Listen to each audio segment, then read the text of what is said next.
Hey everybody, welcome to Boss Talks. This is a special edition straight from Apartmentalize, podcast Palooza, and I have a special guest today.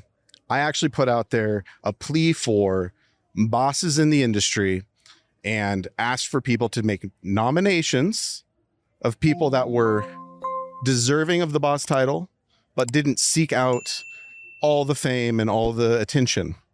Well, thankfully, Latrice Leak, she made a nomination for Marcella Eppsteiner, and she is by far one of those bosses that doesn't seek out that attention, but definitely deserves recognition.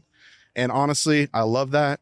I personally, that's how I roll. That's why we do Boss Talks, because we're all about uplifting all the bosses of the industry, not just the people that seek out the attention or get on all the things. So thank you so much, Marcella, for being here. Yeah, thank you. And just for the record, there's nothing wrong with those bosses who are out there trying to be in front of all the things. I encourage you to keep getting out there.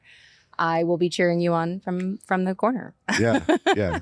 But you are with Mission Rock Residential. Yeah. And you are the Chief Experience Officer. I am. And from our brief conversation we've already had, you have been in the industry for how long now? Over 2 decades. 2 decades. Started off on site as a leasing consultant. And with Mission Rock from the beginning. From the beginning. So almost 13 years. I'm employee number 8. Yeah. And we're now over 930. That's awesome. Yeah. It is awesome. Yeah. And from what I hear, you guys have a really good culture, and really you're a person that really helps make sure that that's maintained and you really live it out. Yeah, that's the goal. I mean, our culture was set and originally established by Patricia Hutchison, or Pat Hutchison, who's our CEO, and Meredith Wright, who's our president. They were very clear from the get-go of the formation of Mission Rock that they wanted a culture that was people-centric, truly people-centric, not just saying it, but actually embodying it. And so when I joined, I, drank the Kool-Aid, and now I'm dishing out the Kool-Aid and mixing it and, adding some remixes. And, our culture is indeed people-centric. And in terms of my role in embodying that and really pumping new life into it, it's just ensuring that all of our team members at all aspects of their journey with Mission Rock, that they really live it and they experience our culture and really understand that we are who we say we are, and really that our values are at the forefront. Yeah, well, that's fantastic. And just to kind of go off some of the things that were brought up when you were nominated by Latrice, were the fact that you are an uplifting person all the time, that it's experienced when you are interacting with people. You're somebody that is making sure everybody feels like they're seen and valued. And so I think that's really great. And I appreciate that that's a value of yours and something that you uphold in your day-to-day work. And the other thing she brought up is that she has felt personally that you helped her overcome things that were personal roadblocks for her own advancement or success, and that you helped her overcome that. And so I think that's really good. So what is it that you would say you're doing on the day-to-day to kind of do that across the whole company? Well, I would say, first of all, the fact that Latrice would even share that, and even allow me the opportunity to help her, or for her to even feel like she's seen and uplifted. I mean, that's what an honor for me, really. So thank you, Latrice. And I would say, though, to answer your question, on a day-to-day basis, I'll start with it. At the end of the day, we're all human beings.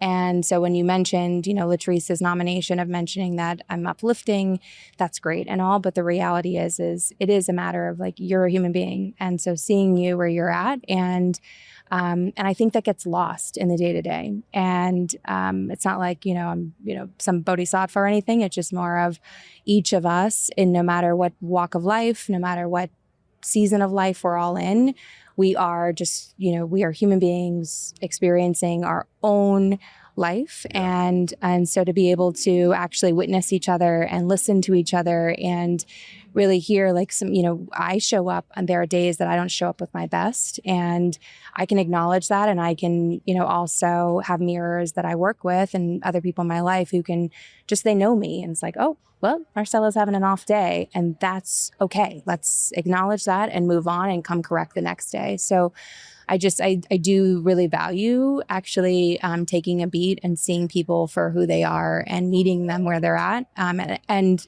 honestly accepting or expecting that or wanting that for myself.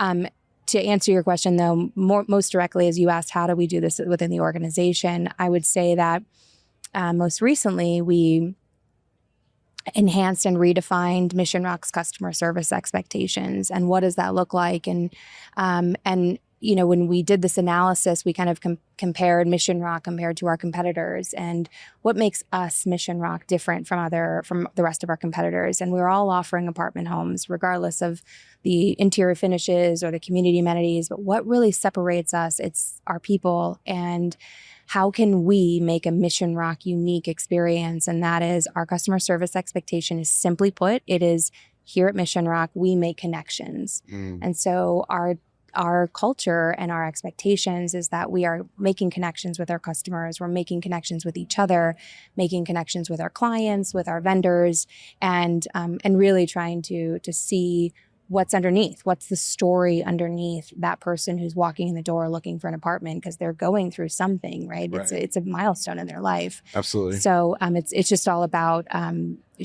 shifting that and shifting our priorities and expectations, and our culture and our company's expectation is we make connections. That's great.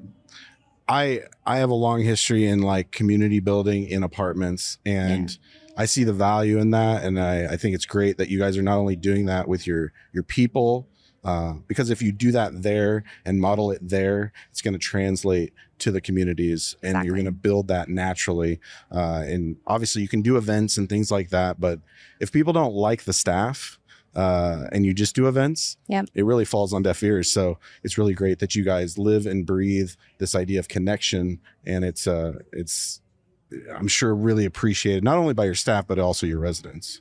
Yeah, I mean, I hope so. At the end of the day, you mentioned that if the staff doesn't feel connected, or if they don't feel energized to want to do the resident events, to really cultivate a sense of community at their property, it's not, it's just going to be a place to rent. It's going to be very transactional. But I really want to emphasize that it is our team members that make the experience, and our team members who really understand that. I hope that they understand how valuable they are to the organization and how we genuinely care about them as individuals. Well, I hope you just keep it up, because it's a good sauce, a secret sauce that you're doing. The Kool-Aid. Hey, Kool-Aid. Some Kool-Aid's good, Yeah. I just envision the Kool-Aid man, just kind of like charging through the wall. Like that'll be me next year. I'll charge through this next year's podcast. Well, I'm glad that we had this opportunity to talk, even though briefly. Maybe we'll be able to have a longer, in-depth conversation in the future. But I really appreciate everybody for listening and for honoring Marcella in this special episode of Boss Talks from Apartmentalize as we kick off. And so thanks again for joining me. Yeah, thank you. Thank you for this opportunity. And Latrice, thank you so much for the honor to be nominated. So thanks, Evan. Yeah.